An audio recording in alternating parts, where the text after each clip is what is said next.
Hello, everyone. Welcome to How to Read Chinese Poetry podcast. I'm Zong-qi, the program host. In this podcast program, my colleagues and I aim to introduce cutting-edge scholarship on Chinese poetry to a broad general audience. We will present 52 episodes covering the major poetic genres developed over China's long history. Each episode features close reading of one or more of the best-known Chinese poems, with an aim to illuminate their literary greatness and cultural significance. For all the discussed poems, Chinese text, English translation, romanization, and brief notes are provided at our website, howtoreadchinesepoetry.com. By following the 52 episodes, listener will gain a bird's-eye view of the thematic, formal, and generic evolution of Chinese poetry from antiquity to the modern era. Instruct and delight is what we wish to accomplish in each talk. Without further ado, let's begin.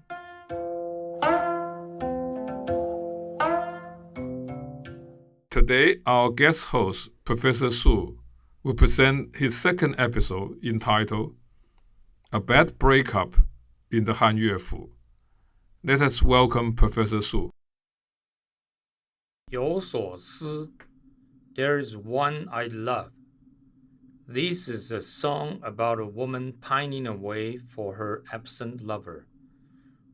But when she learns that he has jilted her for someone else in the south of China, she becomes infuriated.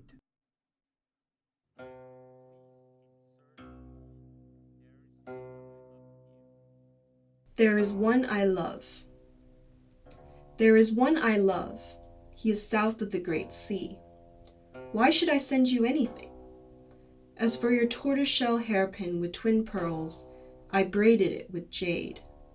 Yet when I heard that you have another love, I shattered it, smashed and burned it, smashed and burned it. Facing the wind, I scattered its ashes. From this day on, I will absolutely love you no more. My love for you is severed. Cocks crow, dogs bark. My brother and sister-in-law will know. Alas, alas, the autumn wind soughs and a sparrowhawk shrieks. Soon in the east, dawn will be breaking, and it will be known.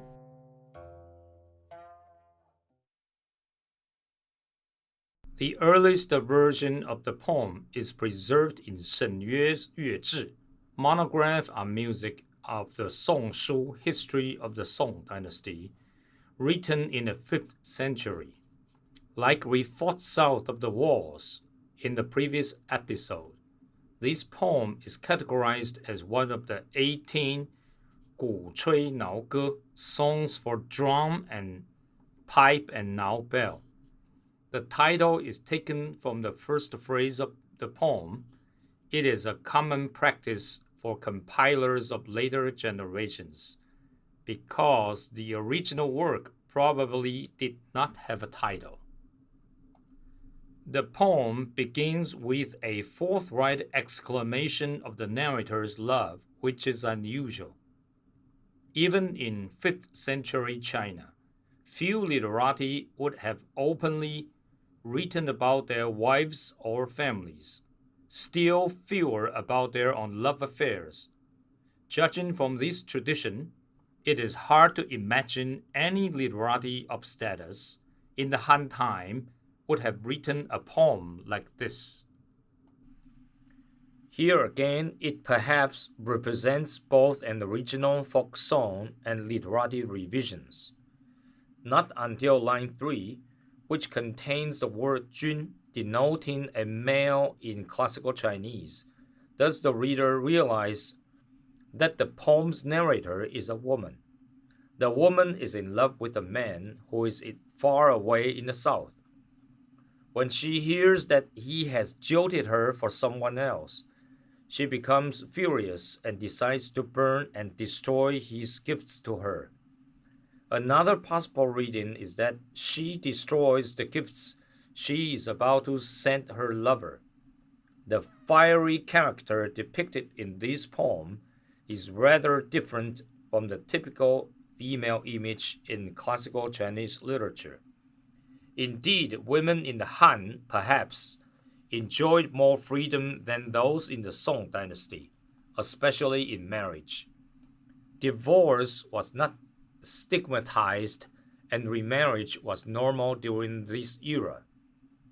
For example, the wife of Chen Ping, the strategy advisor to the first emperor of the Han, had married 5 times before marrying Chen. All her previous husbands had died. Overall, the female persona in the poem is a strong, energetic character who will allow no compromise in her love affair. This kind of female image in poetry is unprecedented and inspiring. Line 3 has been traditionally translated as, "What shall I send you?" Accordingly, it is understood to reveal how the woman is thinking of sending the gift to her lover in the south. But the expression 何用 in Han time usage usually represents a rhetorical "why should," or more plainly, "do not have to." The hairpin with pearls seems to be more appropriately understood as a gift from the man. It makes sense that after the breakup, the woman would wish to burn the love token. The act of destroying the gifts not only demonstrates how decisive she is, but also suggests how deeply she has loved the man to have such a violent response. Line 3 is an allusion to poem number 23 in the Book of Poetry, in which a young woman begs her lover to keep quiet during their tryst so that the dogs will not bark.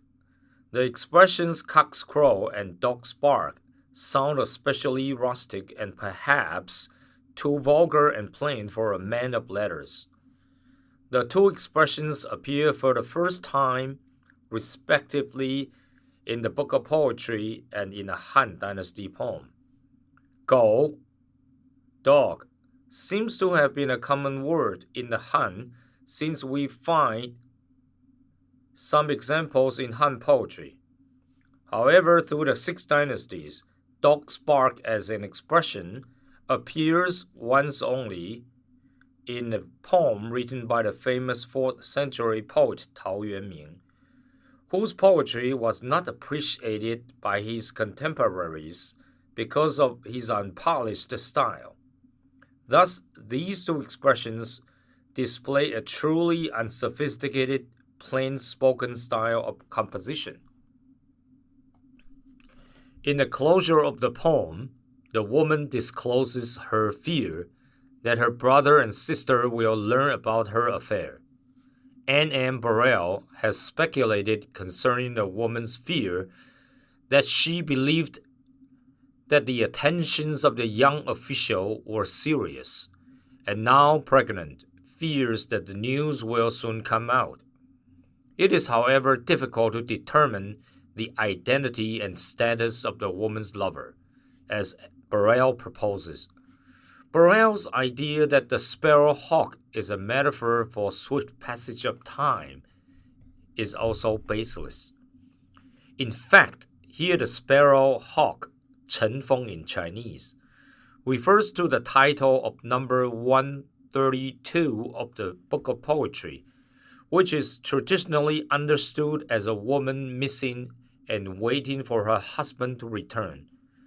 This is probably why the author of the poem uses the bird image here to imply the woman in her heart still hopes her lover will return.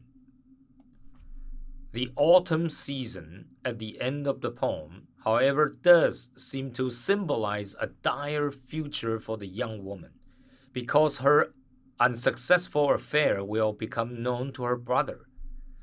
Since line 13 alludes to poem number 23 of the Book of Poetry, in which a couple's secret tryst is depicted, line 13 and 14 may be read as a recollection of the lovers' rendezvous. The last line describes the woman's tossing and turning in her bed in anger, confusion, and fear until dawn. This is a vivid poem portraying an outspoken woman who is not afraid to express her true feelings. The autumn season at the end of the poem, however, does seem to symbolize a dire future for the young woman, because her unsuccessful affair will become known to her brother. Since line 13 alludes to poem number 23 of the Book of Poetry, in which a couple's secret tryst is depicted, line 13 and 14 may be read as a recollection of the lovers' rendezvous. The last line describes the woman's tossing and turning in her bed in anger, confusion, and fear until dawn. This is a vivid poem portraying an outspoken woman who is not afraid to express her true feelings.